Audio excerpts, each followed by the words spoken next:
Orient bell tiles studio से आप देख रहे हैं एबीपी न्यूज। नमस्कार, स्वागत है आपका एबीपी न्यूज में। मैं अवधेश। बुलेटिन की शुरुआत करते हैं। खबर गवाह है की शुरुआत करेंगे और अब विस्तार से खबरों की बात करते हैं। उत्तराखंड में बेखौफ बदमाशों का आतंक बढ़ गया है। हरिद्वार में पुलिस वैन पर अंधाधुंध फायरिंग कर दी। हरिद्वार के लक्सर में गैंगवार में फायरिंग हुई है। कुख्यात विनय त्यागी को पेशी पर ले जा रहा था और विरोधी गैंग के बदमाशों ने ताबड़तोड़ गोलियां बरसा दी। आप देखिए किस तरीके से बीच शहर पर ये गैंगवार के हालात देखने को मिले हैं। तो हैरान करने वाली तस्वीरें हैं। बदमाशों की फायरिंग में 2 पुलिसकर्मी भी घायल हुए हैं और नकाबपोश हमलावर वारदात के बाद फरार हो गए। तो आप देखिए किस तरीके से हरिद्वार में फिल्मी सीन रिक्रिएट हो गया और ये रील नहीं बल्कि रियल लाइफ का ड्रामा है। उत्तराखंड में बदमाश इतने बेखौफ हैं कि हरिद्वार में पुलिस वैन पर अंधाधुंध फायरिंग कर दी। हरिद्वार के लक्सर की ये तस्वीर है जहां पर गैंगवार हो गया और उसी के तहत फायरिंग हुई है। असल में पूरा मामला यह है कि कुख्यात विनय त्यागी को पेशी पर लेकर पुलिस जा रही थी और इसी दौरान विरोधी गैंग के बदमाशों ने ताबड़तोड़ गोलियां बरसा दी। सुनिए।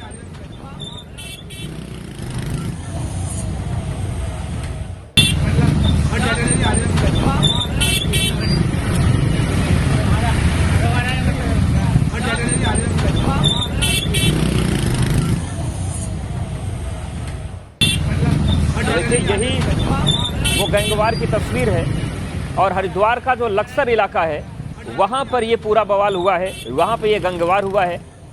गैंगवार में जो पूरा मामला सामने आया है, जो कुख्यात विपिन त्यागी है उसको पेशी पर पुलिस लेकर जा रही थी और विरोधी गैंग के बदमाश पहुंच गए। आप देखिए बाइक पर आए थे और दिन दहाड़े ताबड़तोड़ सरेरा गोलियां चलाई गई। बदमाशों की फायरिंग में 2 पुलिसकर्मी भी घायल हुए हैं और नकाबपोश हमलावर वारदात के बाद बड़ी आसानी से देखिए कैसे बाइक पर बैठकर फरार भी हो गए।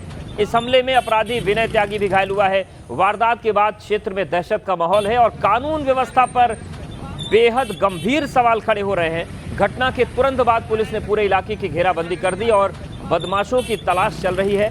आसपास के सीसीटीवी कैमरों की फुटेज खंगाली जा रही है। वहीं हाईवे और सीमावर्ती इलाकों में नाकेबंदी भी की गई है। तो नकाबपोश हमलावर जो थे दिखे दूसरी तस्वीर में वो भागते हुए नजर आ रहे हैं। पहली तस्वीर आप देखिए किस तरीके से जो पुलिस वैन थी वहां पर हमला किया गया, ताबड़तोड़ फायरिंग की गई। कुख्यात अपराधी पर ये फायरिंग की गई थी और इस हमला में वो अपराधी भी जो विनय त्यागी है वो भी घायल हुआ है। 2 पुलिसकर्मी घायल हो गए हैं। फिलहाल अब पुलिस की तरफ से कहा जा रहा है कि पूरे इलाके में घेराबंदी कर दी गई है। सीसीटीवी फुटेज खंगाले जा रहे हैं और इन लोगों को पकड़ने की कोशिश की जा रही है। लेकिन बेहद गंभीर वारदात है ये और ये तस्वीर बताती है कि स्थितियां कितनी विकट हैं हरिद्वार में खास तौर से। वो अभियुक्तों को कोर्ट में पेश किया जा रहा था तो किसी अज्ञात हमलावरों ने जाम का फ़ायदा उठा करके जो भी समझे उस पर फायर किया है। 2 गोलियां उसको लगी हैं और हाई सेंटर रिफ़र कर रखा है। बाकी हमारी टीमें लगातार चेकिंग कर रही हैं।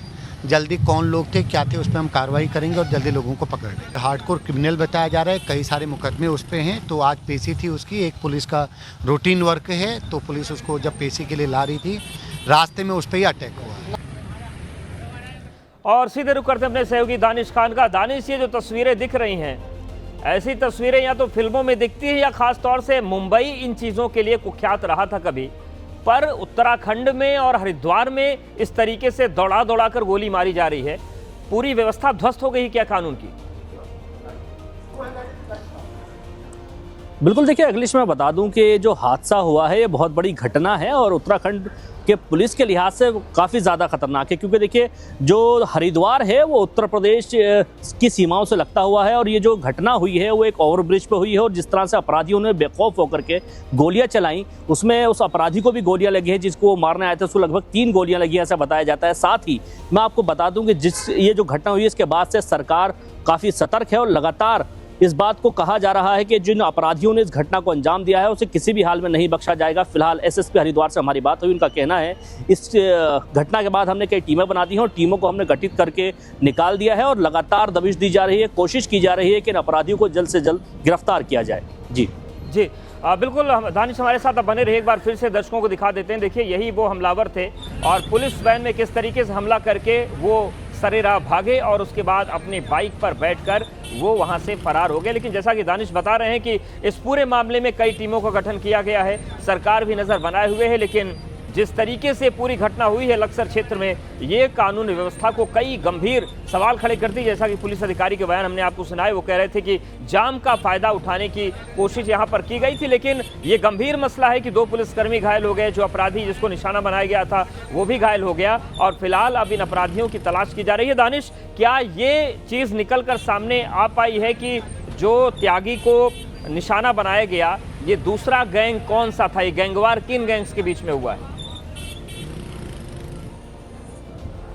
देखिए, अभी इस बात की छानबीन की जा रही कि किस गैंग के लोग थे, क्योंकि केवल 2 शूटर थे जो आए और अचानक से जब ये पुलिस की गाड़ी भीड़ के बीच में फंसी हुई थी, क्योंकि ट्रैफिक था वहां पर और बीच में गाड़ी थी, तभी इन्होंने अचानक से फायरिंग करना शुरू कर दी। इस गोलीबारी में 2 पुलिसकर्मी भी घायल हुए हैं।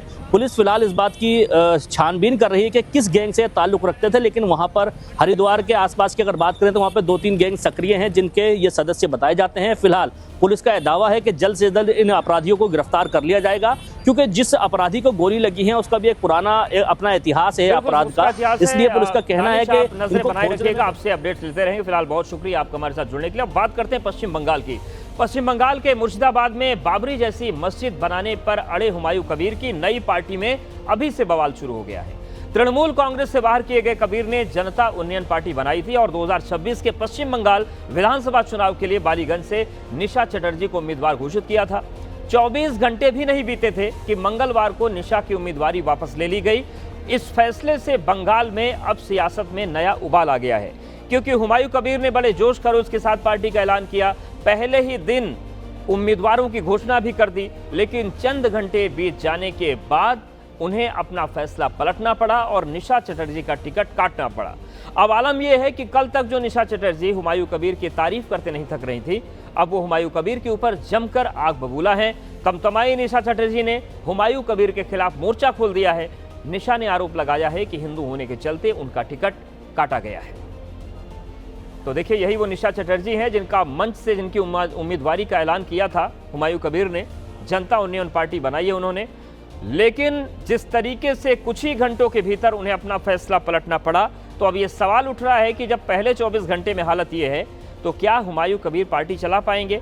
विवादों का सिरा पहले ही दिन फूट पड़ा, तो क्या 2026 के जिस विधानसभा चुनाव को हुमायूं कबीर टारगेट कर रहे हैं, उसमें वो आगे चीज़ों को संभाल पाएंगे? कई सवाल उठ गए हैं। हालांकि हुमायूं कबीर की तरफ से भी जो प्रतिक्रिया है वो सामने आई है। ভিডিওটা একটা অজুহাত হচ্ছে। আমি হচ্ছি একটা বেঙ্গলি, নিশা চ্যাটার্জি হিন্দু ব্রাহ্মণ ঘরের মেয়ে। তো ওনারা চাইবে না কখনোই কি আমি মুসলিম দল উনি যে দেখাচ্ছেন যে মুসলিম সাপোর্টার, এটাতেই বোঝা যাচ্ছে যে উনি শুধু মুসলিমকেই সাপোর্ট করছে, শুধু বাবরি মসজিদের জন্য, আর মুসলিমদের নিয়েই সবকিছু তৈরি হচ্ছে। तो देखिए, निशा चटर्जी कह रही हैं कि वो ब्राह्मण परिवार से हैं, वो हिंदू परिवार से हैं, इसलिए उनको हटाया गया उम्मीदवारी से। हालांकि हुमायूं कबीर की प्रतिक्रिया भी आई है और उन्होंने ये कहा है कि मैंने सोशल मीडिया पर निशा की कुछ तस्वीरें और वीडियो देखे हैं। आगे वो बोलते हैं कि मुझे लगता है कि उन्हें हमारी पार्टी का उम्मीदवार नहीं होना चाहिए, इससे जनता को गलत संदेश जाएगा। और हुमायूं कबीर ये भी कह रहे हैं कि मुझे यह निर्णय लेने का पूरा अधिकार है कि मेरी पार्टी का उम्मीदवार कौन होगा। उनको कोई जवाब मैं नहीं दूंगा। मैं उनको ऐलान किया, लेकिन बाद में सोचा उनका सोशल मीडिया में कुछ उनका तस्वीर आया, कुछ का जो फोटो आया, मैं अच्छा नहीं लगा। मेरा घर के भी इसीलिए ज़्यादा परेशानी हुआ। मेरा लड़का लेके मेरा साथ जो रहने वाला है, जो काम करने वाला है, वो का जोर से आपत्ति करा। इसीलिए मैं 4 घंटे के अंदर वो मैं निर्णय लिया। और अब बात करते हैं महाराष्ट्र की सियासत की। महाराष्ट्र में लंबे समय से ठाकरे भाइयों के राजनीतिक तौर पर एक साथ आने की चर्चा चल रही थी और आखिरकार आज वो घड़ी आ गई है। मराठी मुद्दों पर एक साथ उद्धव और राज ठाकरे आ गए हैं और अब राजनीतिक तौर पर गठबंधन का फैसला उन्होंने किया है। इसके तहत दोनों भाइयों ने मुंबई में बीएमसी के साथ महाराष्ट्र की दूसरी महानगर पालिकाओं के चुनाव भी मिलकर लड़ने का फैसला किया है और गठबंधन का औपचारिक ऐलान कर दिया है। इतने बड़े ऐलान से पहले पूरा ठाकरे परिवार एक अरसे के बाद एक साथ दिखा। पूरा परिवार बाल ठाकरे की समाधि पर गया, उन्हें नमन किया और उसके बाद गठबंधन का ऐलान किया। इस मौके पर ठाकरे बंधुओं ने बिना नाम लिए दिल्ली का जिक्र करके बीजेपी पर भी हमला बोला है। कारण आम्ही आज दोघंही इथे बसलेलो आहोत, ठाकरे बंधू. अख्खं ठाकरे घराणं त्यावेळेला मुंबईसाठी संघर्ष करत होता. मुंबई महाराष्ट्राने मिळवल्यानंतर मुंबईमध्येच मराठी माणसाच्या उरावरती उपरे नाचायला लागले आणि त्यावेळेला न्याय हक्कासाठी शिवसेना प्रमुखांना शिवसेनेला जन्म द्यावा लागला. परत आपण पाहतो आहोत की मुंबईचे लचके, मुंबईच्या चिंधड्या उडवायच्या हे मनसुबे त्यावेळेला ज्यांना मुंबई पाहिजे होती त्यांचेच प्रतिनिधी, जे वरती दोघं जण, वरती म्हणजे इकडे नाही दिल्लीत बसलेले आहेत, त्यांचे मनसुबे आहेत. आज आम्ही आमचं कर्तव्य म्हणून एकत्र आलेलो आहोत आणि मी मागेच म्हटलं एकत्र आलो आहोत ते एकत्र राहण्यासाठी.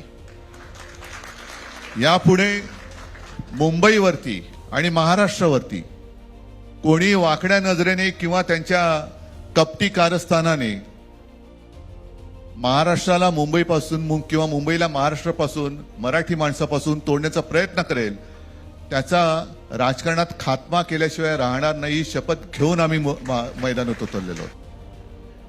तो उद्धव ठाकरे कह रहे हैं कि मुंबई के लिए, महाराष्ट्र के लिए हमारा एक रहना जरूरी है. उद्धव ठाकरे यही नहीं रुके, उन्होंने चेतावनी देते हुए कहा कि अगर मुंबई को तोड़ने की कोशिश की तो ऐसे लोगों पर सियासी तौर पर इनका खात्मा हो जाएगा. विधानसभेच्या वेळेला भारतीय जनता पक्षाने जो एक अपप्रचार केला होता, बटेंगे तो कटेंगे, तसंच मी मराठी माणसाला सांगतोय की आता जर का चुकाल तर संपाल, आता जर का फुटाल तर पूर्णपणे संपून जाल. म्हणून परत एकदा तुटू नका, फुटू नका आणि मराठीचा वसा टाकू नका, हाच एक संदेश मी आमच्या आज दोघांच्या युतीच्या निमित्ताने संपूर्ण महाराष्ट्राला देतो आहे. आणि मला खात्री आहे की मराठी माणूस हा सहसा कोणाच्या वाटेला जात नाही, पण त्याच्या वाटेला जर का कोणी आलाच तर त्याला परत जाऊ देत नाही. तो उद्धव ठाकरे ने बयान दिया है कि बटेंगे तो बिखरेंगे और उन्होंने मराठी अस्मिता की बात कही है. साथ ही वो कह रहे हैं कि दुष्प्रचार से दूर रहिए और हम बटेंगे तो बिखर जाएंगे, मराठी अस्मिता को मत छोड़िए. तो ये पूरी बात कही है. और देखिए उद्धव ठाकरे कह रहे हैं कि अगर हम बटेंगे तो हम बिखर जाएंगे. राज ठाकरे ने कहा कि किसी भी विवाद या लड़ाई की बात अगर हम करें तो महाराष्ट्र उनमें सबसे बड़ा है. राज ठाकरे ने कहा कि मुंबई का मेयर हमारा होगा, मराठी ही होगा. उद्धव कह रहे हैं कि मराठी अस्मिता की विरासत को एकदम मत छोड़िएगा. उद्धव ने कहा कि मुंबई को तोड़ने वालों को खत्म कर देंगे. वहीं राज ठाकरे कह रहे हैं कि सिर्फ मुंबई ही नहीं, ये गठबंधन पूरे महाराष्ट्र के लिए है.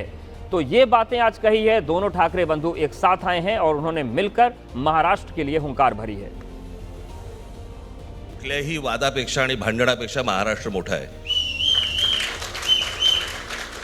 की बरेच दिवस ज्याची प्रतीक्षा महाराष्ट्र करत होता, ती शिवसेना आणि महाराष्ट्र नवनिर्माण सेनेची युती झाली, हे आज आम्ही आपल्याला जाहीर करत आहोत.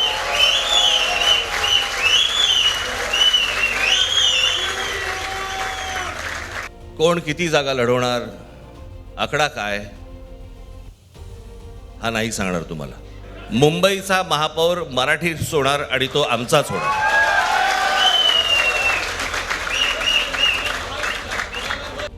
महाराष्ट्रामध्ये सध्या लहान मुलं पळवण्याची खूप टोळ्या फिरतायत. त्याच्यामध्ये 2 टोळ्या अजून जास्ती ॲड झालेल्या आहेत. ते राजकीय पक्षांमधली मुलं पळवतात. तो राज ठाकरे ने बिना नाम लिए बीजेपी पर तंज कसा तो जवाब बीजेपी से भी आ गया. उद्धव और राज ठाकरे के साथ आने से महाराष्ट्र की सियासत में हलचल बढ़ गई है. और उस हलचल को देखकर जब महाराष्ट्र के मुख्यमंत्री देवेंद्र फडणवीस से सवाल पूछा गया तो उन्होंने तंज कसते हुए कहा कि ऐसी हाय तौबा मचाई जा रही है जैसे रूस और यूक्रेन एक साथ आ गए. हाइप तो ऐसे क्रिएट की जा रही है मानो रशिया और यूक्रेन ही साथ में आ गया. ऐसे 2 पार्टियां साथ में आई है तो उनके साथ में आने से कौन सा फर्क पड़ने वाला है. ये तो दोनों अपना अस्तित्व बचाने के लिए साथ में आए हैं. उद्धव ठाकरे जी एक बहुत ही निराश और फ्रस्ट्रेटेड इस प्रकार के व्यक्ति है. उद्धव जी के पास या राज जी के पास कोई विचार ही बचा नहीं, उनके पास कोई विचार नहीं. ये अवसरवादिता की राजनीति करते हैं. विचारों की राजनीति इन्होंने समाप्त कर दी, इन्होंने दफना दी. विचारों की राजनीति को दफनाकर अवसरवादिता की राजनीति करते हैं, इसलिए तुष्टीकरण कर रहे हैं। और अब बात करते हैं उत्तर प्रदेश के बहुचर्चित उन्नाव रेप के कांड की, जिसमें पूर्व विधायक कुलदीप सिंह सेंगर को कोर्ट से जमानत मिली और इसके खिलाफ कल पीड़िता और उसकी मां ने इंडिया गेट पर प्रदर्शन किया, लेकिन पुलिस ने आधी रात मां बेटी को जबरन उठा दिया। अब आज एक बार फिर पीड़िता सेंगर को जमानत के खिलाफ मंडी हाउस में प्रदर्शन करने वाली थी, लेकिन आरोप है कि सीआरपीएफ पीड़िता को कोर्ट से वापस लेकर चली गई और उसकी मां को रोड पर ही उतार दिया। इसके बाद पीड़िता की मां ने रोते बिलखते एक बार फिर संगीन आरोप लगाए हैं और पूरे परिवार को जान का खतरा उन्होंने बताया। मेरे पति को मार दिया गया, उन्नाव में विधायक को बेल मिल गई, विधायक को जीवन कारावास रही, उसको देखो बेल भी मिल गई। सर हमारा परिवार कैसे जीवित रहेगा? मेरे बच्चे छोटे छोटे रोड पर, एक विधवा औरत लेके हम भटक रहे हैं, अपने बच्चन के साथ अपना जीवन कैसे काटेंगे? सर अगर ये बाहर निकल आएंगे तो मेरी जिंदगी एकदम नरक है। इनकी जनता बहुत है सर, हम मार दिए जाएंगे, हम सेफ नहीं रहेंगे। हम सुप्रीम कोर्ट पे यही गुहार लगाते, आप सारे मीडिया वाले थे, सारी जनता पे यही गुहार लगा रहे हैं। सीआरपीएफ ने उतार के हमको, मेरी बच्ची को कैदी बना के, बंदी बना के ले गए सर। मेरे बच्चे आधे गोल चक्कर के पास बैठे हैं, सब्जी मंडी के पास सर, वहां तक का पहुंचाने को हमको प्रयास करिए सर। सेंगर को जमानत मिलने के बाद पीड़िता ने एबीपी न्यूज से बात की और कहा कि इस फैसले के खिलाफ वो सुप्रीम कोर्ट जाएंगी, सर्वोच्च न्यायालय से उन्हें न्याय मिलेगा, उन्हें इस बात का भरोसा है। भाजपा के पूर्व विधायक कुलदीप सिंह सेंगर उन्नाव रेप मामले में उम्र कैद की सज़ा काट रहे थे, लेकिन दिल्ली हाईकोर्ट की तरफ से उनकी जो ये सज़ा है उस पर निलंबित कर दिया गया उसको, और साथ ही ज़मानत दे दी गई है। इस पर सीधा बातचीत करने के लिए हमारे साथ पीड़िता मौजूद हैं। कैसे देखती हैं आप? मेरा यही कहना है कि मैं उस जजमेंट से बहुत आहत में हूँ, मुझे बहुत दुख है कि ऐसे रेप के आरोपी को अगर बेल मिल जाती है तो हर बहन बेटी को कैसे न्याय मिलेगा? हर बहन बेटी का हौसला टूट जाएगा, क्योंकि इंसान रेप करेगा, रेप करके 5 साल बाद बाहर आ जाएगा, तो कैसा न्याय है? ये न्याय नहीं, अन्याय हुआ है हमारे साथ में। पहले तो मेरे परिवार की सुरक्षा हटाई गई, उसके बाद में मेरे पैरोकार, मेरे गवाहों की सुरक्षा हटाई गई। ये बहुत गलत हुआ है, ताकि ना तो मेरे पैरोकार, ना मेरे गवाह, कोई भी सेफ नहीं है, ना तो हम, ना मेरा परिवार। उनके लिए सीआरपीएफ की सुरक्षा। तो पीड़िता का कहना है कि हमारा जीवन खतरे में है। पूर्व विधायक कुलदीप सिंह सेंगर को कोर्ट से जमानत मिलने और पीड़िता को इंडिया गेट पर प्रदर्शन के दौरान जबरन हटाने के मुद्दे पर सियासत शुरू हो गई है। कांग्रेस सांसद राहुल गांधी ने सोशल मीडिया पर पोस्ट के जरिए सवाल उठाते हुए पूछा है कि क्या एक गैंगरेप पीड़िता के साथ ऐसा व्यवहार उचित है? क्या उसकी गलती यह है कि वो न्याय के लिए अपनी आवाज उठाने की हिम्मत कर रही है? उसके अपराधी को जमानत मिलना बेहद निराशाजनक और शर्मनाक है, खासकर तब जब पीड़िता को बार बार प्रताड़ित किया जा रहा हो और वो डर के साए में जी रही हो। राहुल ने आगे लिखा कि बलात्कारियों को जमानत और पीड़िता के साथ अपराधियों सा व्यवहार, ये कैसा न्याय है? लोकतंत्र में असहमति की आवाज उठाना अधिकार है और उसे दबाना अपराध। राहुल ने आगे लिखा कि पीड़िता को सम्मान, सुरक्षा और न्याय मिलना चाहिए, न कि बेबसी, भय और अन्याय। सेंगर को जमानत और पीड़िता को प्रदर्शन से रोकने के मुद्दे पर बीजेपी और कांग्रेस में वार पलटवार का दौर चल रहा है। बीजेपी का कहना है कि मामला कोर्ट में लंबित है, कानून के हिसाब से कार्रवाई होगी, तो वहीं कांग्रेस पूछ रही है कि आखिर सरकार किस बात से डरी हुई है।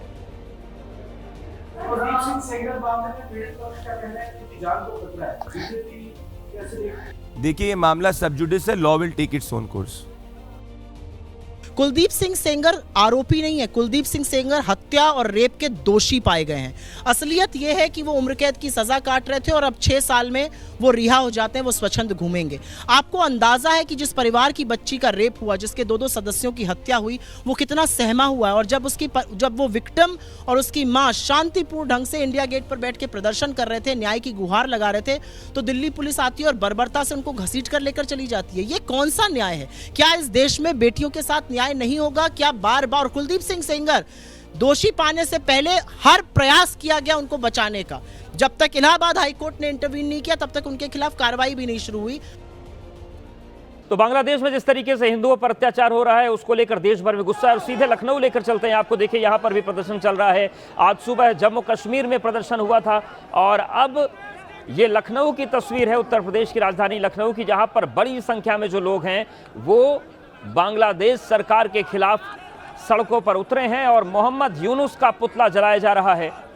और ये मांग की जा रही है कि बांग्लादेश में जिस तरीके से हिंदुओं की टारगेटेड किलिंग हो रही है उस पर रोक लगे, भारत सरकार कोई कदम उठाए और मोहम्मद यूनुस के खिलाफ जो गुस्सा है वो फूटता हुआ नजर आ रहा है। लखनऊ की तस्वीर हम आपको दिखा रहे हैं जहां पर मोहम्मद यूनुस का पुतला फूंका जा रहा है।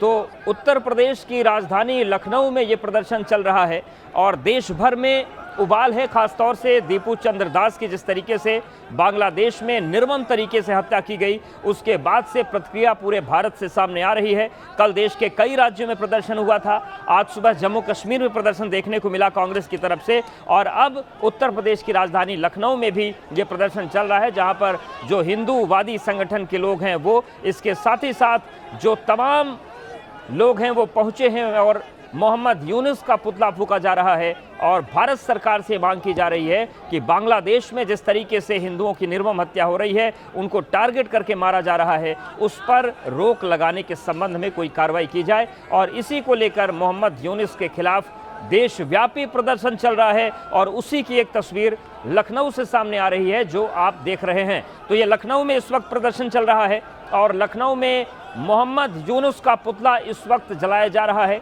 और वहां पर जो लोगों के हाथों में पोस्टर्स हैं उसमें लिखा गया है जागो हिंदू जागो। इसके साथ ही साथ मोहम्मद यूनुस के खिलाफ गुस्सा जताया जा रहा है। तो ये तस्वीर हम लखनऊ की आपको दिखा रहे हैं जहां पर बांग्लादेश में जिस तरीके से हिंदुओं पर अत्याचार हो रहा है, जिस तरीके से उनके सामने संकट पैदा किए जा रहे हैं जीवन के, उसको लेकर देश भर में, पूरे भारत में गुस्सा दिख रहा है। कल भी मध्य प्रदेश, तेलंगाना, बंगाल, इसके अलावा कई राज्यों में प्रदर्शन देखने को मिला था। तो आज भी वही स्थिति बनी हुई है और आज भी उत्तर प्रदेश में प्रदर्शन चल रहा है राजधानी लखनऊ में, जहां पर बड़ी संख्या में लोग सड़कों पर उतरे हैं और झंडे लहराकर, पोस्टर लहराकर और मोहम्मद यूनुस का पुतला जलाकर अपना विरोध जता जा रहे हैं।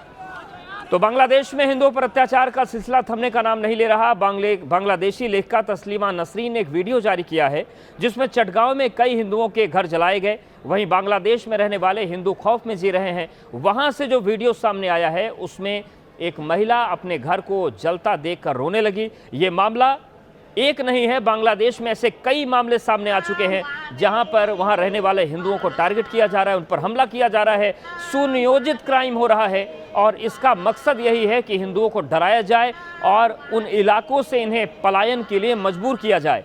आग लगने से लोगों की सालों की मेहनत जलकर राख हो गई। तो दो तस्वीरें आपके सामने हैं, आप देखिए किस तरीके से हिंदुओं के घर को जला दिया गया और अपने घर को जलता हुआ देख जो हिंदू महिला है वो रो रही है। और अब देखिए ये 6 तस्वीरें आपके सामने हैं। बांग्लादेश में जो हिंदुओं के साथ हो रहा है उसको लेकर भारत में गुस्सा है। पहली तस्वीर जम्मू कश्मीर की दिखा रहे हैं जहां पर आज कांग्रेस ने प्रदर्शन किया। दूसरी तस्वीर बंगाल के हावड़ा की देखिए, वहां पर भी प्रदर्शन हुए बांग्लादेश के खिलाफ। तीसरी तस्वीर उत्तर प्रदेश के बस्ती की है, यहाँ पर भी संगठन जो हिंदूवादी हैं उतरे। वहीं तीसरी तस्वीर कानपुर की है, यहाँ पर भी प्रदर्शन हुआ। कन्नौज और बिजनौर में भी हुआ और इस वक्त लखनऊ में भी प्रदर्शन चल रहा है जिसमें बांग्लादेश में जो हिंसा हो रही है उसको लेकर लोग अपनी नाराजगी जाहिर कर रहे हैं और अपना गुस्सा प्रकट कर रहे हैं। तो बांग्लादेश में हिंदुओं के खिलाफ हिंसा पर किस तरीके से देश में गुस्सा है उसकी गवाही देती ये 6 तस्वीरें आपके सामने हैं। सियासी प्रतिक्रियाओं का दौर भी चल रहा है और बड़ी खबरें आ रही है कि बांग्लादेश में हिंदू युवक की हत्या पर मुख्यमंत्री योगी आदित्यनाथ का बयान सामने आया है। उन्होंने कहा है कि बांग्लादेश में दलित नौजवान को मारा गया, विपक्ष सिर्फ गजा पर आंसू बहाता है, विपक्ष वोट बैंक की राजनीति करता है। सीएम योगी ने यह कहा है। उन्होंने कहा कि हम बांग्लादेशियों और रोहिंग्याओं को भारत से, यूपी से निकालेंगे। तो मुख्यमंत्री उत्तर प्रदेश के, उनका यह बयान सामने आया है।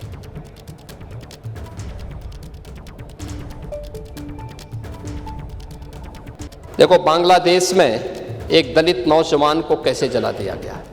आप लोग गाजा पट्टी में होने वाले किसी भी उस पर आंसू बहाते हैं, लेकिन आपकी जबान से एक शब्द नहीं निकल रहा है क्योंकि एक दलित नौजवान मारा गया बांग्लादेश में और उस नौजवान के मरने पर आपकी जबानें सिल चुकी हैं क्योंकि आप उसको केवल वोट बैंक के रूप में इस्तेमाल करते हैं। ये राजनीति नहीं है पांडे जी, ये राजनीति नहीं है, ये वो सच्चाई है जो आपकी तुष्टीकरण की नीति है, जिसके कारण बांग्लादेश बना है। अगर बांग्लादेश पाकिस्तान नहीं बना होता, इस तरीके से हिंदू नहीं जलाया होता, और जलाता तो फिर उसकी क्या दुर्गति होती या वह भी जानता। ये सुरक्षा की गारंटी, वहां मारे जा रहे हैं हिंदू, आप लोग नहीं बोलेंगे। एक कैंडल मार्च निकाल के चलते हैं गांजा के मुद्दे को लेकर के, लेकिन पाकिस्तान और बांग्लादेश में हिंदू मारा जाता है तो आपके मुंह बंद हो जाते हैं, क्योंकि मरने वाला हिंदू है। मध्य प्रदेश के देवास में युवा कांग्रेस अध्यक्ष के स्वागत समारोह में बड़ा हादसा हो गया। कार्यक्रम स्थल पर बना स्वागत मंच अचानक गिर गया और इसमें कई लोग घायल हो गए। दरअसल युवा कांग्रेस अध्यक्ष यश घनौरिया के स्वागत के लिए मंच बनाया गया था। स्वागत समारोह और माला पहनाने का कार्यक्रम चल ही रहा था, उसी समय कार्यकर्ताओं के बोझ से ये मंच टूट गया और उसके बाद वहां पर अफरा तफरी के हालात बन गए। आप देखिए, मध्य प्रदेश के देवास की ये तस्वीर है जहां पर नेताजी का स्वागत चल रहा था, लेकिन इतनी बड़ी संख्या में कार्यकर्ता मंच पर पहुंच गए कि ये मंच टूट गया और उसके बाद बहुत सारे लोग उसमें दब गए।